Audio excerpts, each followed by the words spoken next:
신약성경 마태복음 5장 23절에서 26절 말씀 제가 읽겠습니다. 그러므로 예물을 제단에 드리려다가 거기서 내 형제에게 원망 들을 만한 일이 있는 것이 생각나거든 예물을 제단 앞에 두고 먼저 가서 형제와 화목하고 그 후에 와서 예물을 드리라. 너를 고발하는 자와 함께 길에 있을 때에 급히 사화하라. 그 고발하는 자가 너를 재판관에게 내어주고 재판관이 우리에게 내어주어 옥에 가둘까 염려하라. 진실로 내게 이르노니 내가 한 푼이라도 남김이 없이 다 갚기 전에는 결코 거기서 나오지 못하리라. 아멘. 여러분 다시 한번 교회 오신 것을 환영합니다. 오늘 말씀 가운데 은혜 받고 변화되는 귀한 시간 되시길 바랍니다. 우리는 현재 변화된 삶이라는 설교 시리즈를 하고 있습니다. 우리는 이번 설교 시리즈를 통해서 우리의 품성을 예수님의 품성과 같이 변화시키는 과정에 대해 생각해 보고 있습니다. 첫째 주에는 옛 것들을 벗어버리는 것에 대해 생각해 보았습니다. 둘째 주에는 새 것들을 입는 것에 대해 생각해 보았습니다. 그리고 오늘은 과거의 빚을 청산하는 것에 대해 생각해 보겠습니다. 품성을 개발하는 것은 미래를 향해 나가는 것이다. 품성을 개발하는 것은 미래를 향해 나아가는 것이다. 이렇게 생각합니다. 그래서 과거를 잊고 미래를 향해 나아가려고 합니다. 하지만 과거의 문제들을 해결하지 않으면 우리는 미래를 향해 자유롭게 나갈 수가 없습니다. 그러므로 예수님과 같은 품성을 가지는 사람들이 되기 위해 우리는 과거의 일들을 정리해야 합니다. 이 아이디어는 좀 이상하게 생각될 수 있습니다. 우리는 품성을 개발하는 것은 미래에 좋은 품성을 갖기 위해 현재 노력해야 하는 것이다 이렇게 생각합니다. 그래서 우리는 현재의 품성을 개발함으로 미래에 예수님을 닮는 품성을 갖는 것에 초점을 둡니다. 하지만 과거의 일에 책임을 지지 않으면 우리는 하나님의 품성을 갖는 사람들이 될 수가 없습니다. 그래서 예수님께서는 과거의 일을 청산해야 한다고 말씀해 주신 것입니다. 잘 끝내지 못한 관계, 갚지 않은 빚, 용서를 구하지 않은 일들은 우리를 미래를 향해 나가지 못하게 합니다. 그러므로 예수님과 같은 품성을 지닌 사람들이 되기 위해 우리는 과거의 일들을 정리해야 합니다. 품성을 개발하는 것은 현재의 일만이 아닙니다. 품성을 개발하는 것은 과거의 일에 대한 책임을 지는 것입니다. 미래만 바라보는 것이 아닙니다. 과거로 돌아가는 것도 포함이 됩니다. 하지만 우리는 생각할 수 있습니다. 하나님께서는 이미 과거의 죄들을 다 용서해 주시지 않으셨습니까? 물론입니다. 하지만 이것은 우리가 과거의 일에 대해 책임을 지지 않아도 된다 하는 것이 아닙니다. 예수님께서는 과거의 문제를 청산하는 것에 대한 중요성을 알고 계셨습니다. 이 사실을 산상수훈의 말씀을 통해 우리들에게 가르쳐 주셨습니다. 우리가 오늘 읽은 마태복음 5장 23절로 26절을 통해 예수님께서는 다른 사람들에게 용서를 구하고 화해해야 하는 이유를 다음과 같이 말씀해 주셨습니다. 첫째로 저희가 이 말씀 가운데 23절과 24절 말씀을 보면 우리는 하나님과 바른 관계를 갖기 위해 용서를 구해야 합니다. 우리는 하나님과 바른 관계를 갖기 위해 용서를 구해야 합니다. 우리는 누군가가 우리에게 잘못한 것은 잘 기억하고 잊어버리지 않습니다. 10년, 20년 전에 누군가가 나한테 이렇게 했다. 절대 잊어버리지 않습니다. 하지만 우리가 다른 사람에게 잘못한 것에 대해서는 잘 잊고 기억하려고 하지 않습니다. 하지만 누군가에게 잘못한 것이 있으면 우리는 그것을 해결하고 나아가야 합니다. 23절, 24절은 다음과 같이 기록했습니다. 그러므로 예물을 제단에 드리려다가 거기서 내 형제에게 원망 들을 만한 일이 있는 것이 생각나거든 예물을 제단 앞에 두고 먼저 가서 형제와 화목하고 그 후에 와서 예물을 드리라. 이곳에 제단이란 성전에 놓여 있는 예물을 드리는 곳을 말합니다. 그러므로 예수님께서는 성전에서 하나님께 제사 드리는 경우를 말씀하고 계신 것입니다. 누군가가 멀리서 하나님께 제물을 드리러 왔습니다. 줄을 서서 오랫동안 기다리고 있습니다. 그러다가 누구에게 잘못한 것이 생각났습니다. 그러면 먼저 그 사람한테 가서 사과하고 돌아와서 예물을 드리라고 말씀하신 것입니다. 예수님의 말씀을 들은 사람들의 반응을 생각해 보시기 바랍니다. 예수님의 설교를 듣고 있던 대부분의 사람들은 갈릴리 사람들이었습니다. 그래서 갈릴리에서 성전까지 가려면 3일 길을 걸어서 가야 했습니다. 또 하나님께 드릴 좋은 예물을 고르느라고 돈을 많이 썼습니다. 제사를 드리기 위해 줄을 서서 몇 시간을 기다리고 있었습니다. 그런데 예수님께서는 그 성물을 그 제단 앞에 놔두고 며칠씩 되는 길을 또 갔다가 와서 화해하고 그 다음에 그 예물을 드리라고 이렇게 말했습니다. 이해가 되지 않습니다. 이 당시 유대인들은 자신들과 하나님의 관계가 가장 중요한 것이라고 믿었습니다. 다른 사람들과의 관계보다 나와 하나님과의 관계가 가장 중요한 것이다, 이렇게 믿었습니다. 우리도 이렇게 생각합니다. 하나님과의 관계가 가장 중요한 것이다, 이렇게 생각합니다. 그런데 예수님께서는 우리가 다른 사람들과 바른 관계를 갖지 않으면 하나님과도 바른 관계를 가질 수 없다, 이렇게 말씀하셨습니다. 둘은 갈라놓을 수 없는 관계인 것입니다. 하나님과 바른 관계를 갖지 않으면 다른 사람들과 바른 관계를 가질 수 없고, 다른 사람들과 바른 관계를 갖지 않으면 하나님과도 바른 관계를 가질 수 없습니다. 그러므로 다른 사람들과 바른 관계를 가지지 않으면 우리는 하나님께 나와서 바른 예배를 드릴 수 없는 것입니다. 우리는 먼저 다른 사람과의 관계, 잘못된 관계를 해결한 후에 하나님께 와서 예배를 드려야 하는 것입니다. 그러므로 우리는 이 사실을 기억해야 합니다. 다른 사람들과 바른 관계를 갖고 있지 않으면 하나님과 바른 관계를 가질 수 없습니다. 우리는 생각할 수 있습니다. 하나님께서는 내가 과거에 어떤 사람에게 잘못한 것을 그냥 좀 넘어가 주시면 안 되는가? 안 됩니다. 그 이유는 다른 사람들과 바른 관계를 갖지 않으면 하나님과 절대로 바른 관계를 가질 수 없기 때문입니다. 하나님을 사랑하는 것과 다른 사람들을 사랑하는 것은 분리될 수가 없는 것입니다. 둘 중 한 관계가 잘못되어 있으면 다른 관계도 잘못될 수밖에 없습니다.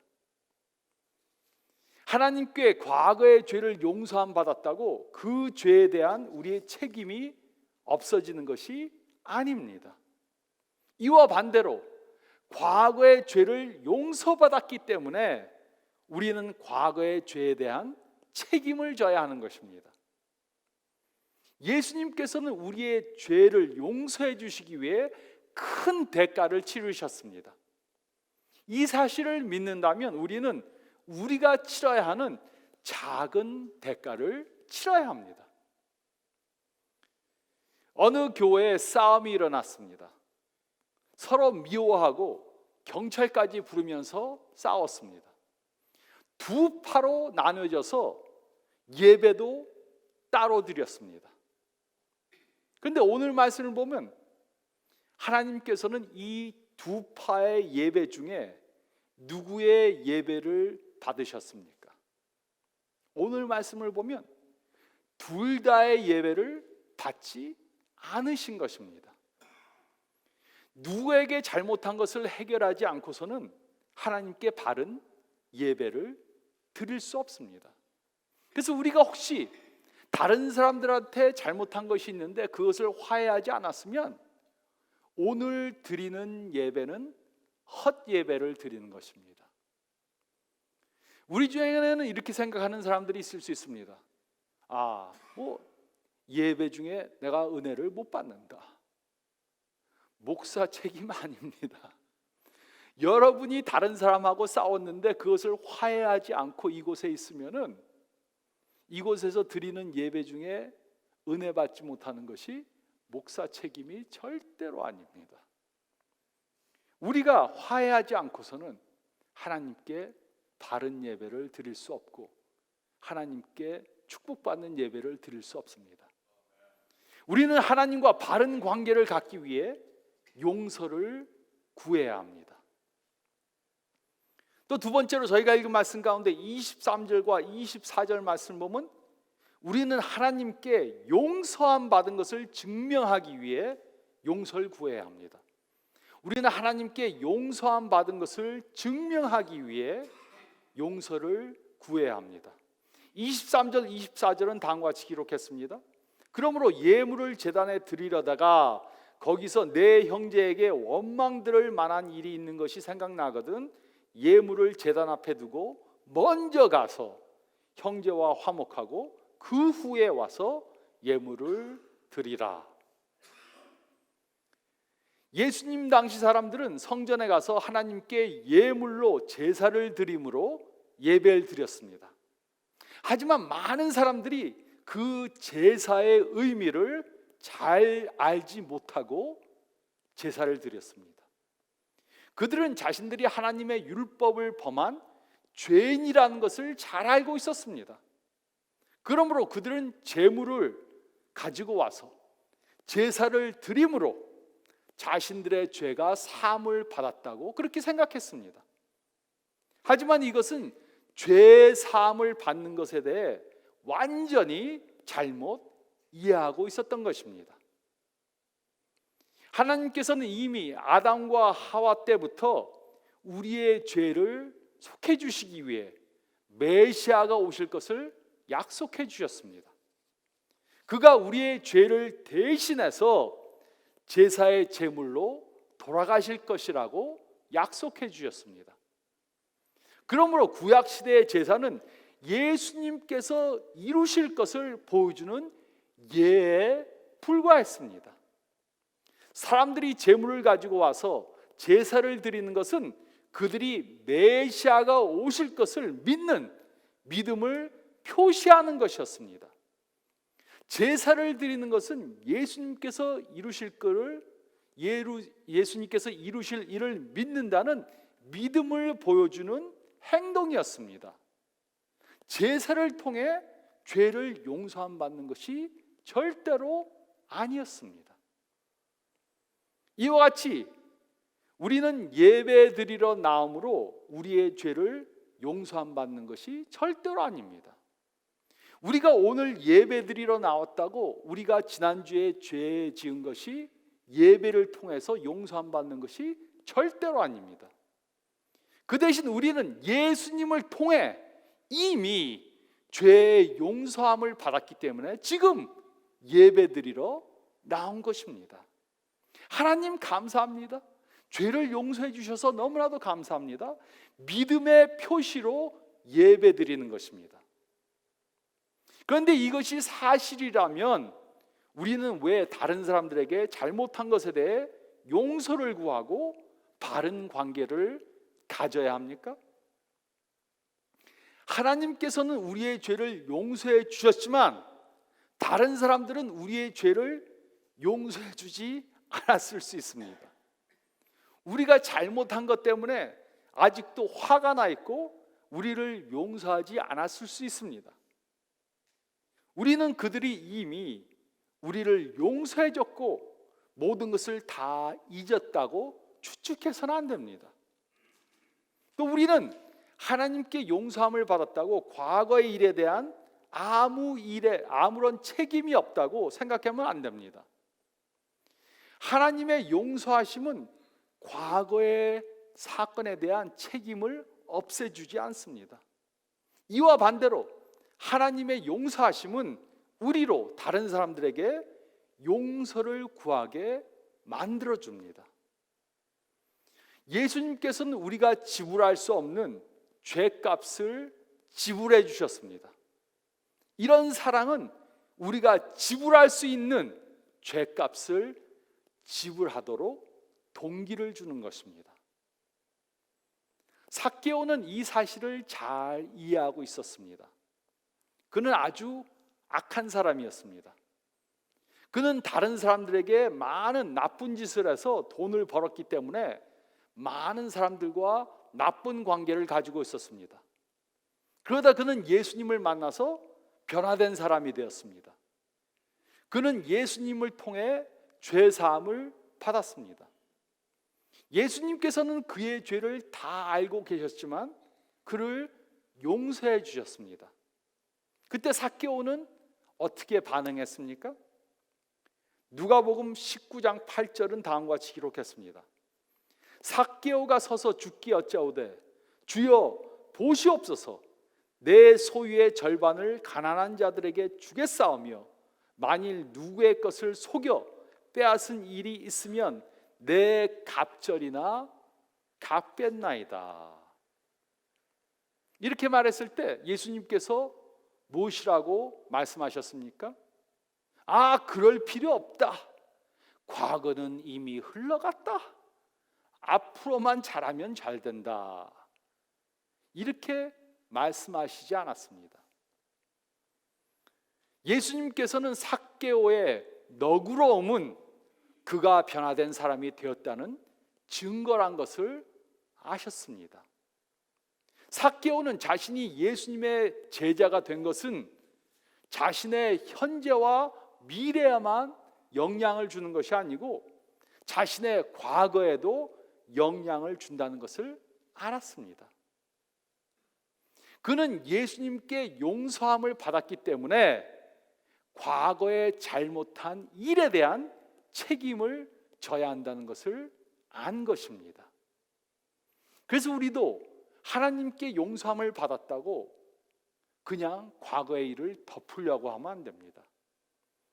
하나님께 용서함을 받았기 때문에 우리가 잘못한 사람들에게 용서를 구해야 하는 것입니다. 우리는 하나님께 용서함 받은 것을 증명하기 위해 용서를 구해야 합니다. 또 셋째로 저희가 읽은 말씀 가운데 25절 26절 말씀 보면 우리는 우리의 품성을 개발하기 위해 용서를 구해야 합니다. 우리는 품성을 개발하기 위해 용서를 구해야 합니다. 25절 26절은 다음과 같이 기록했습니다. 너를 고발하는 자와 함께 길에 있을 때 급히 사화하라. 그 고발하는 자가 너를 재판관에게 내어주고 재판관이 옥리에게 내어주어 옥에 가둘까 염려하라. 진실로 내게 이르노니 내가 한 푼이라도 남김이 없이 다 갚기 전에는 결코 거기서 나오지 못하리라. 예수님께서는 우리가 다른 사람에게 잘못한 것이 있으면 그것을 급히 해결하라고 말씀해 주셨습니다. 예수님 당시에는 어떤 사람이 누군가에게 고발을 당하면 빚을 진 사람은 돈을 다 갚기 전까지 감옥에 들어가 있어야 했습니다. 그래서 재판소에 가기 전에 미리 화해하라고 말씀하신 것입니다. 이것은 오늘날 우리들에게도 적용이 됩니다. 우리가 누군가와 화해하지 않으면 화해할 때까지는 심리적인 감옥에 갇히게 됩니다. 화해를 해야만 감옥 문이 열리고 자유롭게 되는 것입니다. 우리가 예수님의 품성을 닮아가는 사람들이 되기 위해 우리는 과거에 잘못한 사람을 찾아가서 용서를 구해야 합니다. 이것이 우리가 예수님의 품성을 닮아가는 사람들이 되기 위해 해야 하는 것입니다. 하나님께서는 우리에게 편지를 쓰거나 전화를 하거나 찾아가서 사과해야 하는 사람을 생각나게 해주실 것입니다. 그러면 우리는 그 명령에 순종해야 합니다. 내가 이 사람에게 잘못했는데 화해하지 않았다. 하나님이 생각나게 해주시면 그 명령에 순종해야 합니다. 우리가 예수님의 품성을 닮아가는 사람들이 되기 위해 바른 대인 관계를 갖는 것은 엄청나게 중요한 것입니다. 물론 사과하려면 어색할 수 있습니다. 사과하기 위해서는 자존심을 죽여야 할 수도 있습니다. 하지만 우리는 우리가 한 말이나 한 행동에 대해 책임을 져야 합니다. 우리가 이렇게 겸손히 사과하기 위해 또 성령님의 도우심을 받아야 합니다. 우리 힘으로 할 수 없습니다. 하지만 우리가 과거에 누구에게 잘못한 일이 있는데도 그것을 해결하지 않으면 우리는 절대로 예수님의 품성을 닮아가는 사람들이 될 수 없습니다. 과거에 잘못한 일에 대해 책임을 지고 용서를 구하는 것은 쉬운 것이 아닙니다. 매우 어색하고 부끄럽습니다. 그래서 많은 사람들이 그냥 덮고 넘어가려고 합니다. 오래된 일이라고 잊고자 합니다. 하지만 오늘 하나님께서 우리들에게 누군가에게 사과해야 된다고 알려주시면 우리는 그것에 순종해야 합니다. 이렇게 하는 것은 우리의 힘으로 힘듭니다. 그래서 성령님의 도우심을 받고 또 우리가 예수님을 바라봐야 합니다. 우리가 예수님이 하신 일을 바라보면 우리도 할 수 있습니다. 생각해 보시기 바랍니다. 예수님께서는 우리를 위해 불편하고 고통스럽고 수치스러운 죽임을 당하셨습니다. 예수님께서는 우리의 죄를 위해 대신 죽으셨습니다. 예수님의 화해의 죽음은 우리를 위한 것이었습니다. 또 예수님께서 오늘 말씀해 주신 것도 우리를 위한 것입니다. 그런데 그것에 순종하지 않겠다고 하는 것은 예수님의 명령에 불순종하고 거부하는 것입니다. 우리가 잘못한 사람이 누구입니까? 우리가 잘못을 범한 사람이 우리 가까운 사람일 수 있습니다. 우리의 부모님일 수 있습니다. 우리가 생각해 보면 부모님께 잘못한 것이 많을 수 있습니다. 우리의 부모님이 돌아가시기 전에 화해해야 합니다. 또 그것이 우리의 자녀일 수 있습니다. 어떤 부모님들은 자녀들이 몇 명 있으면 가장 좋아하는 자녀들이 있고 별로 좋아하지 않는 자녀가 있습니다. 그러면 그 자녀에게 엄청 상처가 되는 것입니다. 자녀에게 잘못했다고 말해야 할 수 있습니다. 또 내가 잘못한 사람이 배우자일 수 있습니다. 배우자에게 막말을 하고 업신여겨 쓴 때가 있을 수 있습니다. 또 그 사람이 직장 동료일 수도 있고 옛 친구였는데 싸워서 갈라진 그런 친구일 수도 있습니다. 우리는 잊고자 하지만 하나님은 자꾸 기억하게 만드십니다. 오늘 같은 설교를 들으면 또 기억이 납니다. 그러면 우리는 그 사람에게 용서를 구해야 합니다. 그 사람이 용서해주고 안 해주고는 그 사람의 일입니다. 하지만 용서를 구하는 것은 우리의 책임입니다. 그리고 이것이 예수님의 품성을 닮아가는 길인 것입니다.